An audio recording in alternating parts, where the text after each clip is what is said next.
Hey everybody, how you doing? Hey, listen, are you a person that wants to do business? You might be an entrepreneur or somebody that is passionate about just business. For me, I believe that there is a certain mindset that you have to have when you're talking about wanting to do business. There's a certain passion, there's a certain drive and things that you want to have to be, I would say, successful in the line of business. Well, I brought somebody on today that is going to help give us some understanding on business. Now, also, if you're a person that has your own specific niche, I believe that this conversation also will help you so that you can become successful in what you do. So listen, we're about to dive in. Before we do, make sure you go ahead and send this out to all the people you know, because we're about to start now.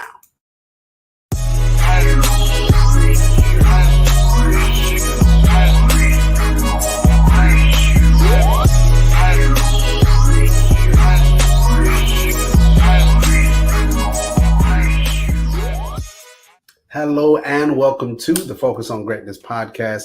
I am your host, Hiram, and here on this platform, we highlight ways where men can be able to experience greatness in their everyday lives. And today, I kind of want to do a little focus to help us to become great as business people. In a time and in an era where everyone wants to be an entrepreneur, everybody wants to per se get their hustle and their grind on. I think being able to have the right mindset about that is vitally important. So today I have somebody on that's going to help us and give some insight into, I believe, how to be able to do that effectively. But before we bring him on, I need you to do me a favor. If you are watching this live, or if you are listening to this for the very first time on any podcast platform, make sure that you subscribe. If that's on Google, if that's on Apple, if that's on Anchor, if it's on Spotify, or all the other hundreds of different platforms they have out there, if you are listening to this in any form of way, make sure that you subscribe so you can stay on and stay in tune with everything that is going on with the Focus on Greatness. I love being able to have a podcast just for the aspect because you can listen to it on your go. I mean, some people listen to it while they're working out. Some people do it while they're walking. Some people listen to it while they're driving in their cars. It's so many ways that you can be able to get knowledge and information while you're working and doing other things, and it helps you. And that's why we made sure that we had this podcast platform. But I also want you to do me a favor. I want you to share this with everybody you know, and everybody you know that wants to do business, loves business, is working in a business. Make sure that you're sharing this with everyone. Make sure that you are following. If you're watching on Facebook, make sure you're following. If you're watching this on YouTube, make sure that you're subscribed and make sure that you like. So I was trying to make sure I get all this beautiful context of entry information in so that we can take this time and now spend talking to the person that I have on. So do me a favor, shoot up some hearts, shoot up some hand claps. If you're walking right now, tap your fingers. If you're in your car, go ahead and put your finger out and tap the top of your steering wheel, and welcome TJ. How you doing, sir? Welcome to the platform, sir. Hey, Hiram. Thank you so much. How are you? I'm doing great. Great to have you on. Great to be able to have this conversation with you. Absolutely. Hiram, before we get started, I just want to say, thanks for having me on. Yes. I love any time I can share my message and kind of what I'm doing. If it helps others, it gives me strength as well. And thank you for putting so much positivity out there. Oh, it's I think we need more positivity, like your podcast, and Focus on Greatness podcast is nothing but positivity. So I just wanted to give a shout out to you before we dig in. Well, thank you so much, TJ. This is I've been waiting for this moment for us to be able to talk and us to kind of dive in. And I do believe that you have some wisdom. I believe your story is going to help people and give them some insight on how they can become better. And so I'm grateful for that. Do me a favor before we kind of dive into our conversation, kind of introduce yourself to the audience so they can get a chance to be able to know a little bit about you before we start. Sure. Yeah. As you said, my name is TJ McGraw.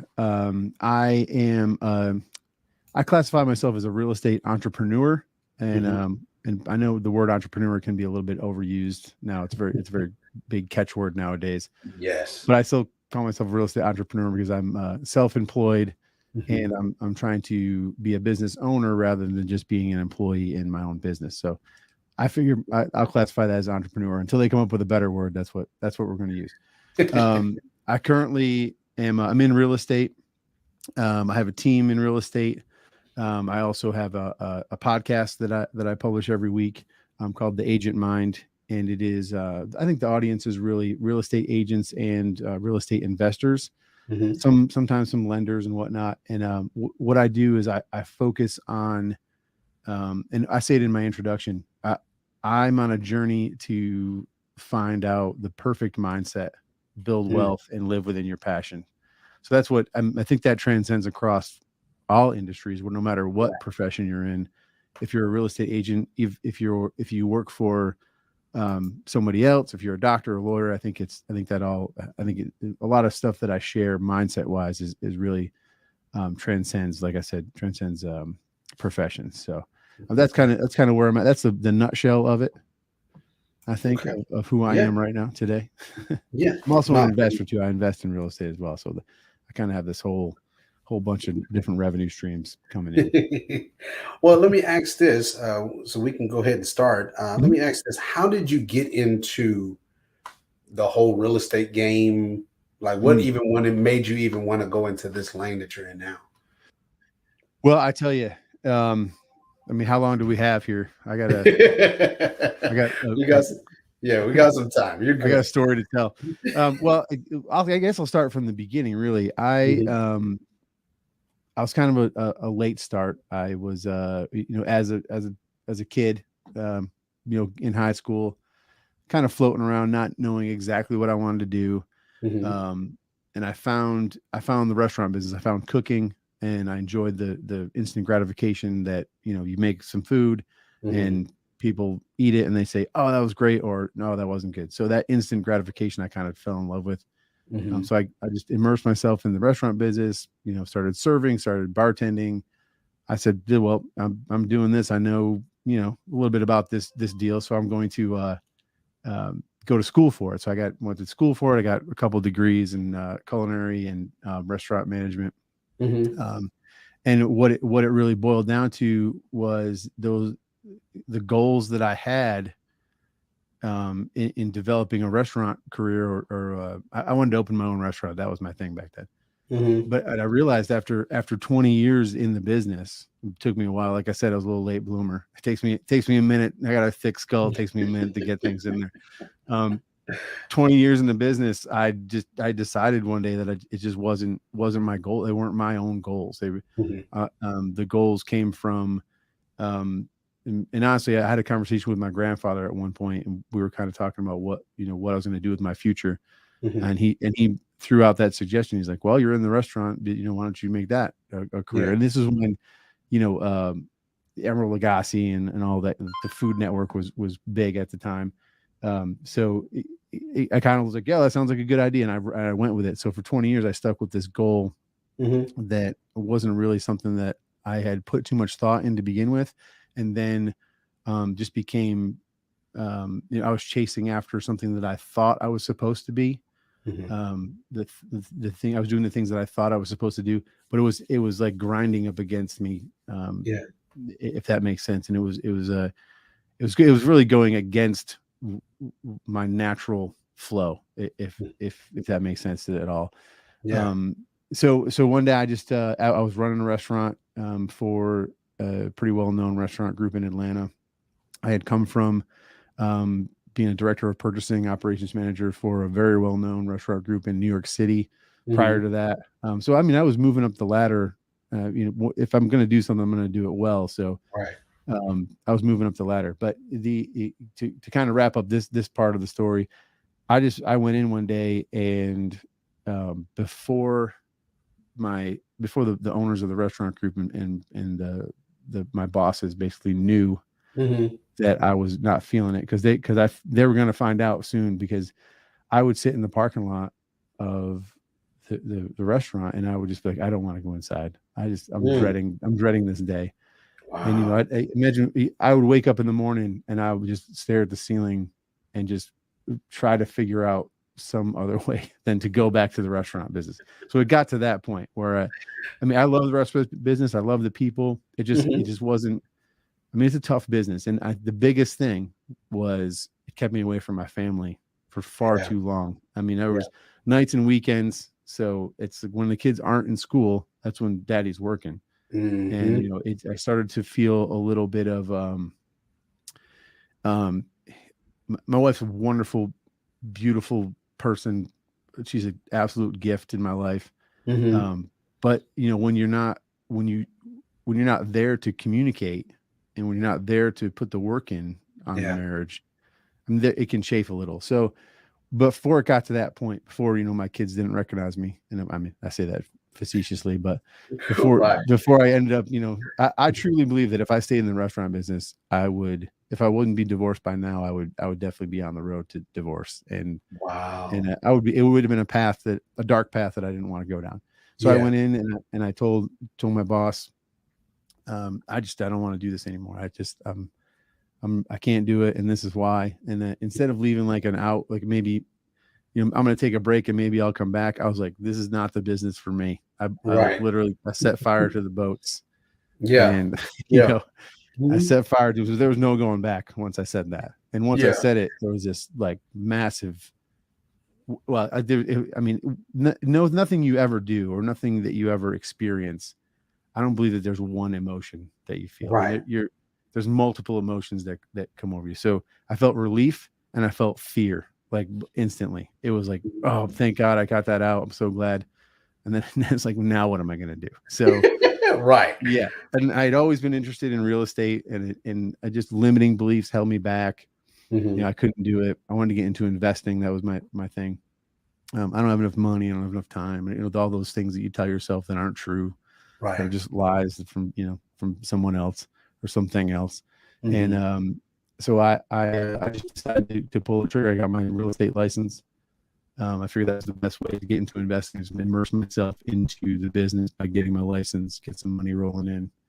And that was that. So, I think the biggest story from that, or the biggest piece from that, is the fact that I lived so long without realizing what my goals were. So, and honestly, I didn't write down goals. I didn't think about my goals, but they were like there. They were just the things that I wanted to do. I wanted to open a restaurant someday, but I didn't write it down. And I didn't make a plan. I didn't have any kind of action. Had I done that a lot earlier, I probably would have realized a lot earlier that this is not the business I want to be in.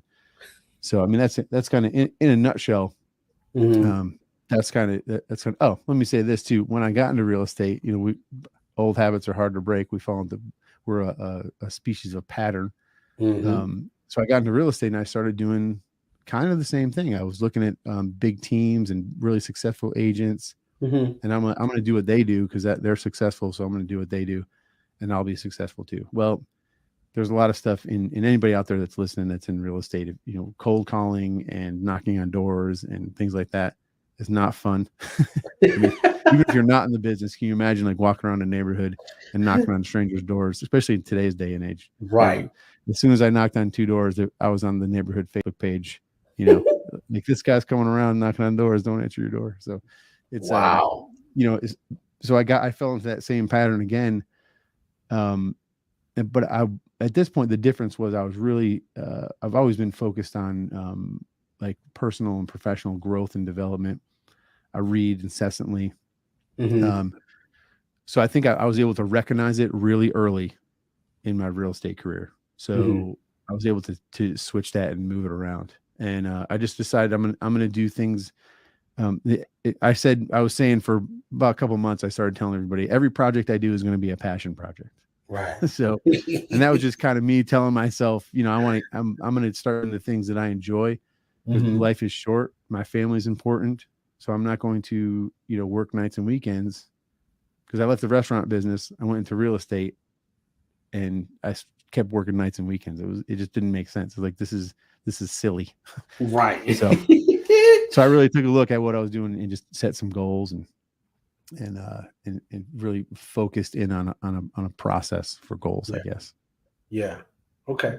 So when you transitioned, I'll say this part, when you transitioned from coming out of the restaurant business, as I would say, in some sense, on the surface level, somebody looking from, I guess, the outside looking in, they would say that you were probably very successful in what you were doing.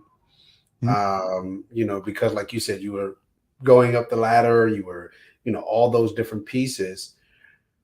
But when you transition from there to then kind of walk into this real estate lane, internally, what was, I know you said you were excited, but you were all, I mean, you were relieved, but also you were fearful, you were terrified, in that aspect. But how did you deal with, or how did you get into the new pattern of what you're saying, this is my passion now? How did you Mhm. shift that focus or that mindset to get into this new pattern to where you're flowing in, I'll say, as of today?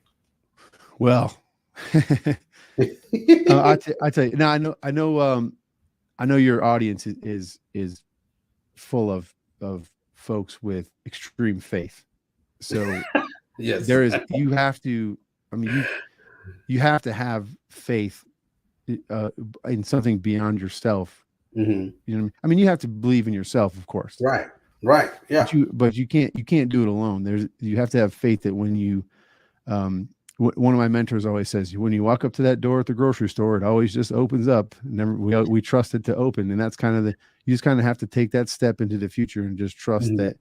that the doors are going to open up for you. That there's Yeah. that God has you. He's going to open up the door, and whatever it might not be the same door that you thought it was. But as you Mhm. get closer to that door, you have the momentum moving forward. So you can either do that or you can sit on the couch and watch Netflix. It's one. It's either take action, but indecision is a decision. So Right. Right.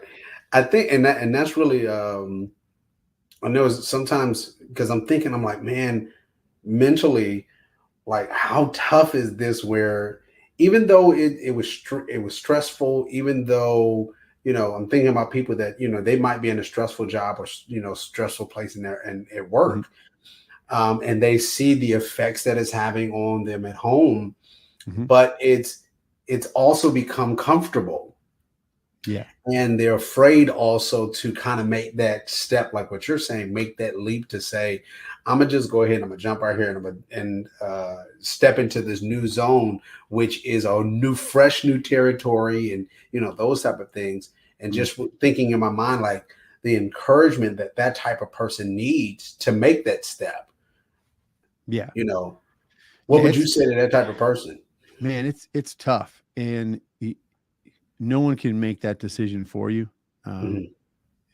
but this is what I can say: if you're in a job that's miserable and you are just um, operating in habit and comfort, and Hmm. you're not stretching yourself at all, I would encourage you to really evaluate whether you're truly happy, whether you're truly um, you know doing everything you can to bring happiness to you and to the people around you. Because one thing I realized that I would go to work in the restaurant and I'd be miserable. Something would happen and it would just be a miserable day. And Yeah. I would come home and that sticks with you. It sticks with you for you bring that home with you, and whether you might not even use the words. You're not trying to be argumentative. You're not trying Hmm. to be grumpy or anything like that, and you might be making a valid effort to not be that way. Hmm. But it's still there. It's still like lingering. So Yeah. so anybody that feels stuck. I mean, if you're in a job and you love it, awesome. Keep doing it. Well, there's no bad days. There's only bad moments. Hmm. So Hmm. I mean, if you have a bad moment in your day, that's it. Hey, that's what happens. That's life. We're Right. all gonna. Right. You can't think that you're not gonna have bad moments.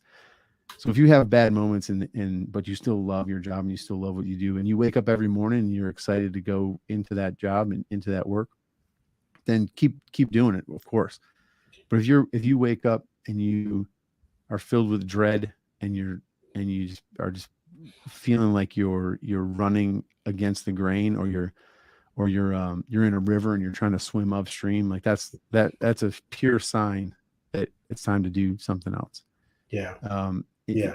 So I know that a lot of people get stuck in, they've developed a career or they developed a profession, and they count on that money coming in. So you have to really evaluate. If you can't leave today, then what you can do today is make an exit plan. So start putting down goal. I'm huge on goals. I don't know if you realize that by now, but I'm huge on goals. And if you don't have a plan for your future, then somebody else is going to give you that plan. You know what I mean? If you're not working for yourself, then you're going to be working for someone else's goals. Bottom line. So you have to be aware of what you're doing. And if you don't operate with intention every day, and you don't fill up your schedule with things that are going to get you towards your goals, somebody else is going to fill up that schedule for you, and it's not going to be for your goals. It's going to be for their goals. You know what I mean? It's one of those things. So we just have to kind of operate with intention. Yeah.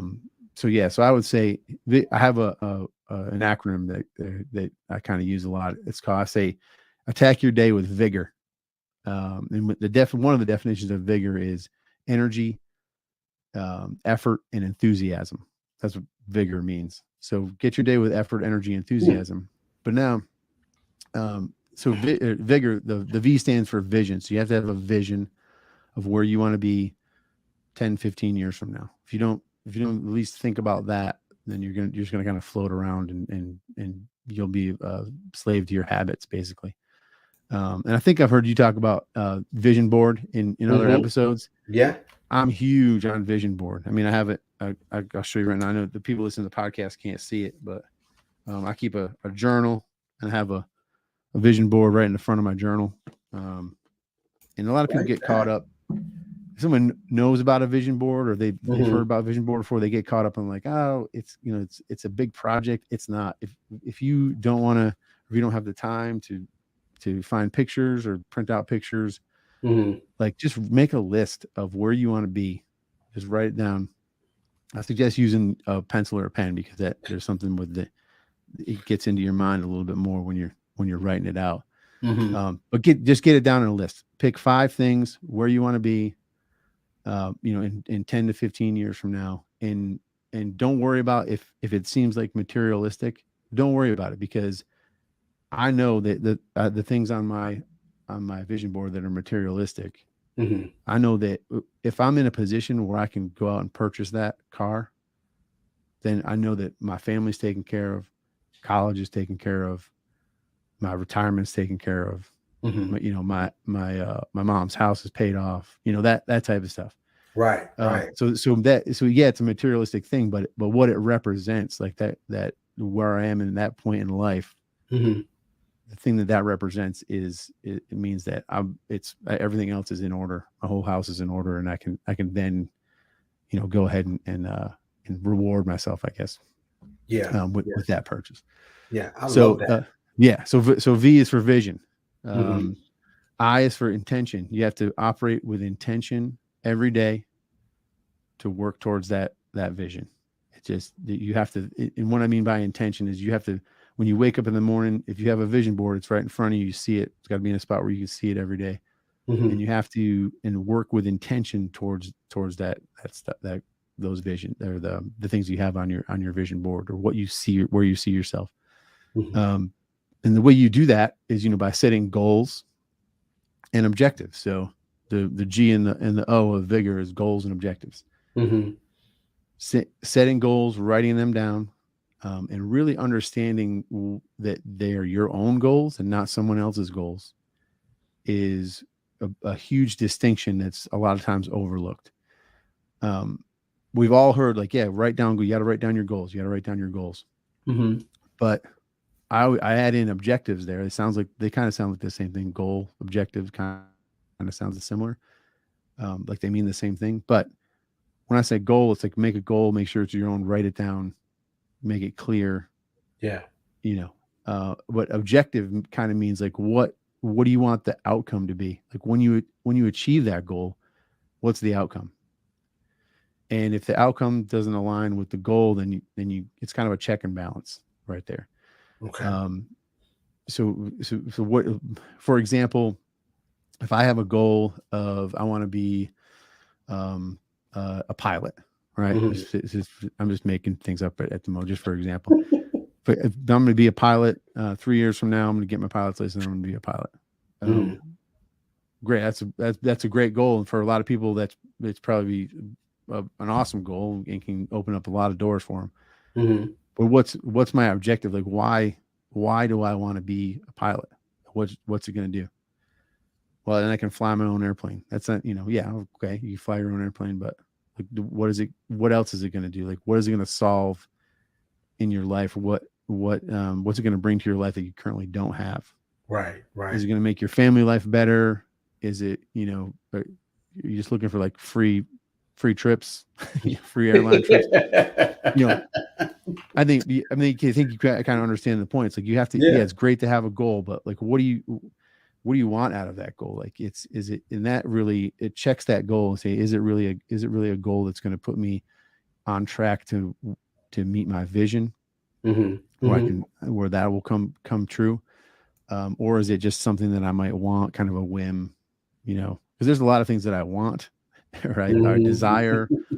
But when you check yourself, it's like, is that going to put me towards like the ultimate? Because I can, I mentioned Netflix earlier. I want to sit on the couch and eat potato chips and watch, Game of Thrones, again. But is that going to get me to where I want to be in the future? So really realizing, where it's going to, and I'm not saying that that's wrong. Like, you shouldn't work. That's against everything that I believe in. So sometimes you do need to sit down and have a movie night with the family and eat a little junk food. That's totally fine. But your intentions, I mean, you have to know that you're doing, when you're doing that, you've planned it. I mean, in a little bit, you plan it.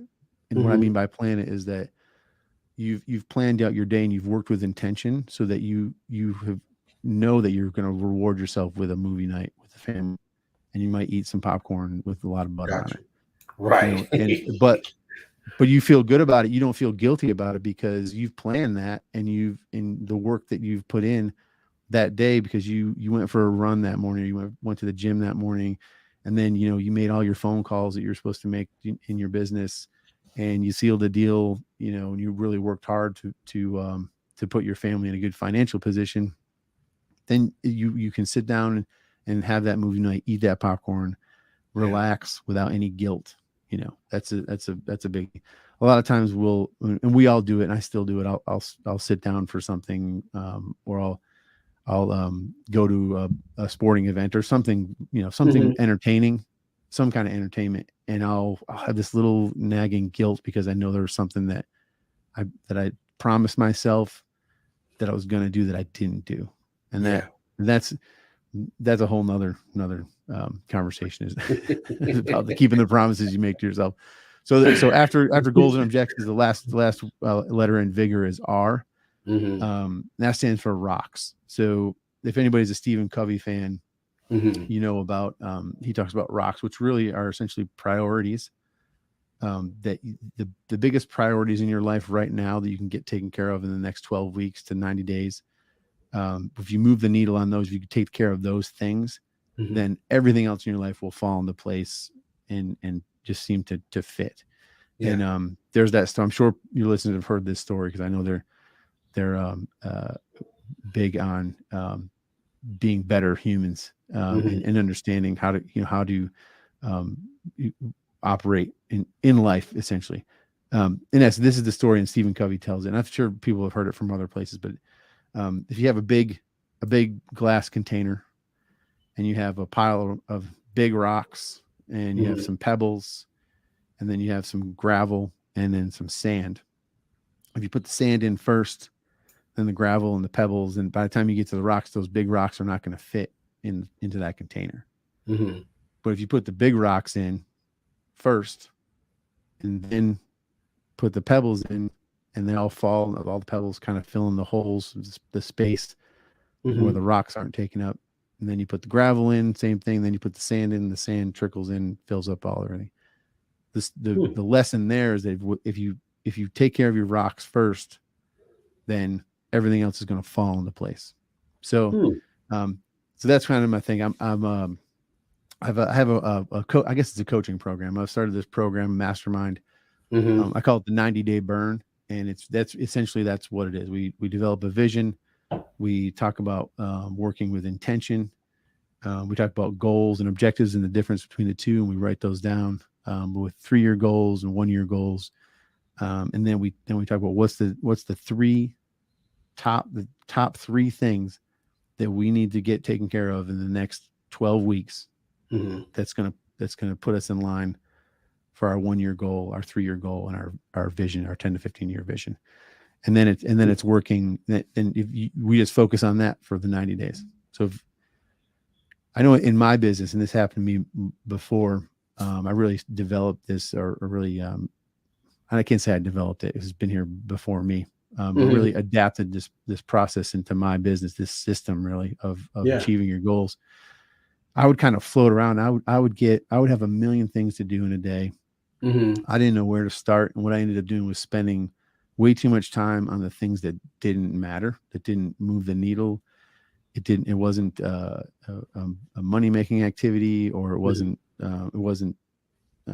just time sucks. That kept me away from my family. And Right. I don't know if you even noticed by now, like my family is a big value for me, big priority. Oh, yeah. It's important to balance that. And the only way I figured out how to do that was to really just, you can't really focus on much more than 3 things at once. And you can only focus on one thing at once, really. But when you're talking about a 12-week period, if you can designate, for example, if you work 5 days a week and you put 1 hour towards each of your priorities, you're bound to make movement. You're bound to get, you're bound to move the needle on those in 12 weeks, for sure. If you work 5 hours a day on each priority. Yeah. And then all the other stuff will fall into place. And there's really no, unless you're a doctor or you work in the healthcare field or the emergency room, there's really no emergencies. There's just a lot of distractions. So, and I know we feel, especially in real estate, you'll get a call from a client like, I need to go see this house right now. It's not, do you need to see it right this second? Or can we, you have to guard your time that you've put aside to take care of these 3 priorities. You have to guard that time with as they're the most important things, because we've already determined that they're the most important things. Yeah. You have to guard that time like they're the most important things, and then everything else will fall into place after. I kind of went off on a no, but you're good. You're good. So TJ, now with all of these different factors, I'll say it that way, that you've put in place, because I've talked to people when you're talking about like business aspect, they might have a goal, in reference to how much they want to, make for their business, those type of pieces. But how has you using this layout of Vigor, how have you seen that? Because it sounds like it's different, and it sounds like really you've kind of paved your own way of how you do your business, surely in the real estate industry. Think here, like even when you said earlier about, you didn't do the cold call, knocking on the door part. You figured out another way or another system. So how did all of these differences that you've kind of created for yourself, how have you seen that kind of like funnel over into your business and in your personal life? Yeah. Well, I tell you right now, it's when you start focusing on intentions and what are your intentions, then you're able to control a lot more of your life when you're intentional about things. So people talk about time management, time, and there's classes on time management, and there's coaches on time management, and we all have the same 24 hours in a day. Yeah. And I've never been able to manage an hour to get more hours out of that hour, Right. So it's about managing yourself within the time you have. So it's not, so the word time manager, the phrase time management is misleading, because you can't manage time, but you can definitely manage what you do with the time you have. And I know it's a small distinction, but an important distinction. Yeah, I like because that though. you have to. It goes back to be intentional. I know we should do a word count of how many times I use the word intentional. Yeah, you're good. But it's about planning your day.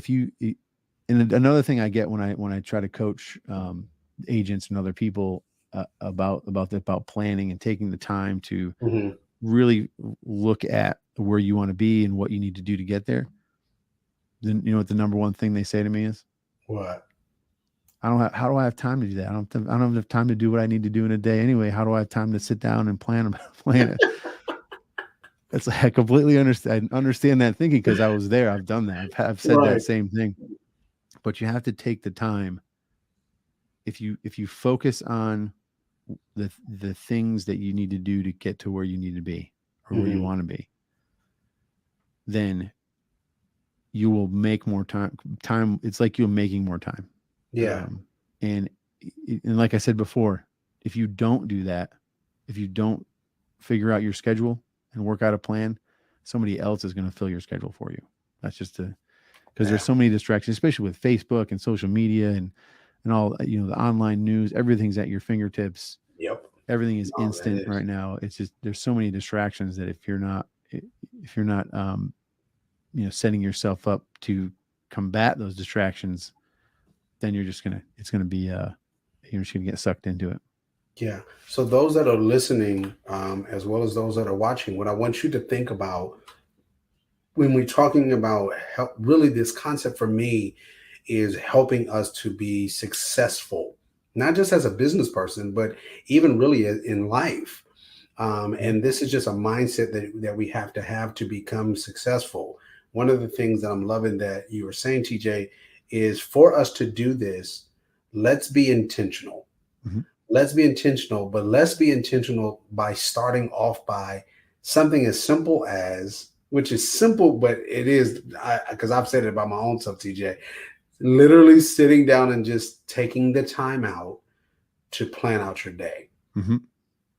Plan out your day, plan out how, what are the things that you need to accomplish that day? What are the things at the end of, like, when do you want to take a break?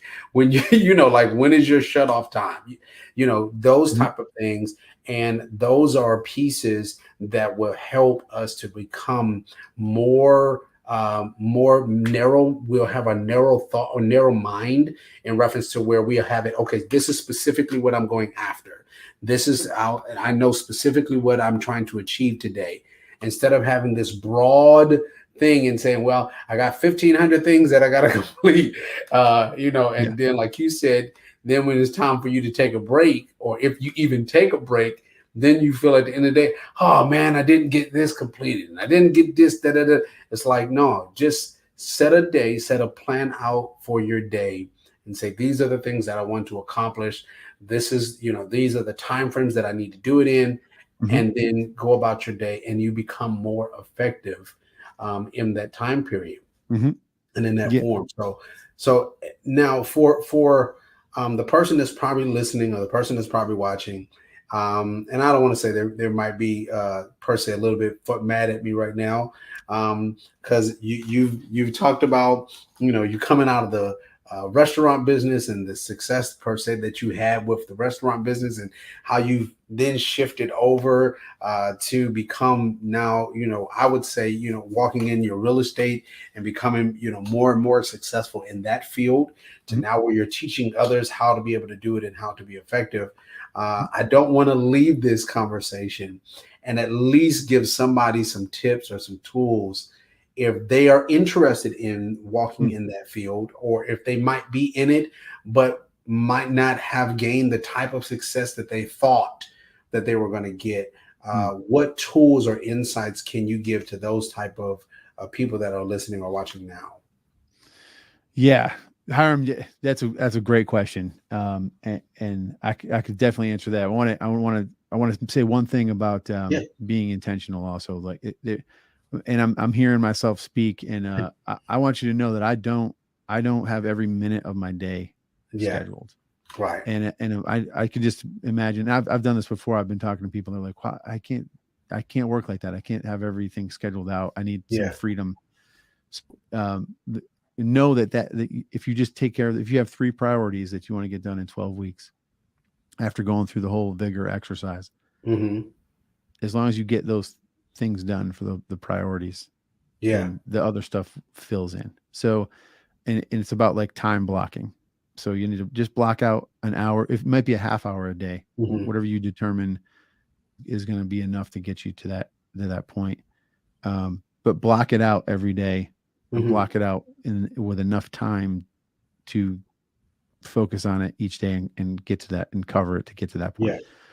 Then, everything else will, like I said, I keep saying this too, everything else will fall into place, but it will fall into place. You'll be amazed that when you just focus on those 3 things that are in line with your vision for your 10, 15 years from now, you'll be amazed how everything else falls into place.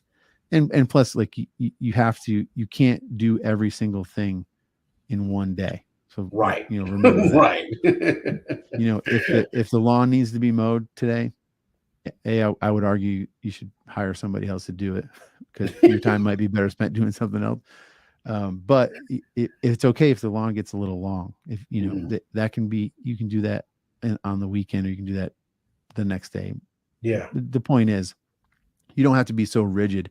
I just realized as I'm talking here, I don't want anybody to get the impression that you have to be you have to have a rigid schedule. That's not the case at all. And as a matter of fact, it's just the opposite. It's just focusing, like narrowing your focus, so that your day is not so overwhelming, so you don't feel so busy, and it'll actually give you more time. And being intentional about your work and your business and your career. Be just as intentional with your family. Like that's important too. Like there's no, being in a relationship is work. And I used to think it was, relationships are 50-50. My wife didn't, matter of fact, that's when I joked with my wife, because she poured herself a coffee and didn't pour me one. But the old me would have gotten really irritated by that. And I'm like, what, you don't think of me? You don't think of me? Well, a relationship is not a 50-50. A relationship is 100% and 100%. And if that's not happening, then that's when things break down, So just giving it 100% and focusing on your family. And certainly with my 12-year-old daughter, trust me, it's 100% on this side. And I can't take offense to anything she says or does, really. All I can do is kind of correct and guide, but it's more apparent, I guess, with that. Yes, sir. So I kind of went off, but remind me again of the question that you. So the question is really, what would be some tips that you would give a person basically that's wanting to walk in the real estate field? Sure. Yeah. Well, this is the first thing I would say, if you're thinking about getting into real estate, talk to as many people as you can. And realize that it's work. It's not like it is on HGTV, when you just people have unlimited money and you can go show them beach houses and then they pick one of the 3. It's not like that at all. It's a lot of work. You have to have a servant heart to do it. I know there's a lot of agents out there that I've worked with on deals that they just don't have a servant heart, and it's really. I mean, I can take it, but I feel bad for the people that they're serving, because they're not getting the, what their clients deserve. They're not getting that service. So really, if it's a great business, and it's very rewarding. It does take time. It's most of the time it's, especially when you first get in, it's commission based. So there's a cycle. It takes about, getting a client, and then getting them, finding a house, and then getting them under contract. And then by the time you close, it's often 60 to 90 days of a cycle. So, and you have to have a thick skin. You're going to face a lot of rejection. But I mean, you got to have, if you're not getting rejection, if you're not getting no's, if you're not getting people that are, starting to talk about you, I guess, even in a negative way, then you're not doing it right. And I had a mentor of mine just said the other day, a parked car, dogs don't bark at parked cars. So, which is great. It's like, because you're just sitting there not doing anything. Of course, you're not going to rock the boat. Right. You're not going to upset anybody. nobody's going to react from a place of jealousy towards you. Mm-hmm. But if you're moving and you have momentum and you're finding success, then that's when the dogs bark. And that's when you're going to get the negative, and you're going to get those folks trying to pull you back down. Mm-hmm. So you got to really, I mean, it goes back to faith on this one. You got to have faith, and you got to just trust that God's not pointing you in the wrong direction. Yeah. And just go for it. And really I think the hardest thing is when you start to find success in real estate, and really this is any career. Mm-hmm. When you start to find success, there are people that you were acquaintances with prior that might start to turn against you. And I don't mean, I'm not taking this in a negative way. I just want, there is that aspect of real estate or success, is that you'll get to a point where dogs start barking, and you just have to just push through it. Just know, understand that you're doing it. As long as you're doing it because you have a servant heart and you want to be successful, so that you can not only take care of yourself, because if you don't take care of yourself first, there's no possible way you can take care of any other person. Yeah. You want to take care of yourself. You want to put your family in a good position. And of course you want to give back to others. Yeah. And one of the ways I give back is I help teach agents that are might be a little lost in their job or in their career. And I kind of give them perspective and help them, come back around with mindset. And it doesn't have to be monetarily giving back, but it's about you getting to a point where you can kind of give back, and help. I'm not sure if that completely answered the question, but I think it does. I think whoever the person is, either you are wanting to get involved in that, or if you're already in the field, I believe it gives a balance, because sometimes, like you said, sometimes we can look at, shows like HGTV and, different platforms like that and think, oh man, the real estate is the place to, they're just coming out the woodworks and it's so much and they paint this picture that is easier than what it looks like. And so I think giving people a real perspective of what to prepare themselves for walking in that, I think you did a marvelous job in being able to lay that out. So there's a question that I ask everyone that comes onto the platform that I want to ask you, and that is, what's greatness to you? What do you define greatness to be? You like the easy questions. No, this is I hope I'm not giving up any secrets, but I'm glad that you told me you were going to ask me this. Because you're good. Yeah, it really is it's such a great question. I ask a similar question at the end of my episodes of my podcast. But this is good. This is a better one. I won't take it. We can share. You're good. All right, I might throw it into a couple episodes. Yes, sir. A particularly good conversation. Really, this is how I look at it. If your life is a gift. Now you can spend it being the best human you can be, no matter what that is. You can be a grocery store clerk and have a smile on your face and bring light to everybody that comes through your line and be great. Yeah. Or you can be a politician that helps their constituents rise out of poverty, or gives back to the community in some way. Right. So, like I said, life is a gift. So if you're using this gift that we've all been given to be the best possible human we can be, and be kind and giving to others. And like I said, I don't mean monetarily per se, because most of the time you throw money at something, it's a quick Band-Aid fix. So it's about being like a genuine light to other humans, and being a good human. I mean, that's what greatness is. So, and you don't have to, like I said, you don't have to be rich and powerful. You don't have to be, have a super successful career. You make a lot of money.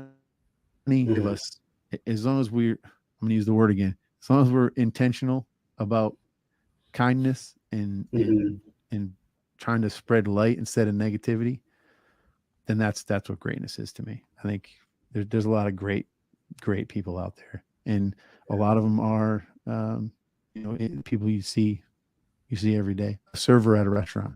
I mean, I love when when you're being served, and you just love what you're doing, and they get joy out of helping you.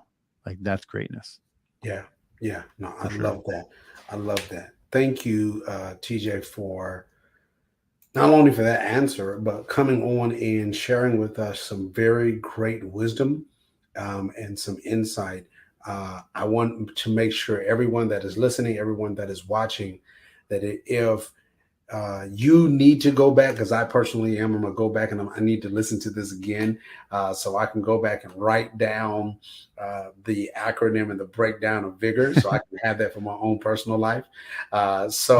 If you, like myself, need to go back, listen to it, make sure that you do, but also make sure that you go and check out TJ. Find him. You can check him out on his website. The information will be in the description.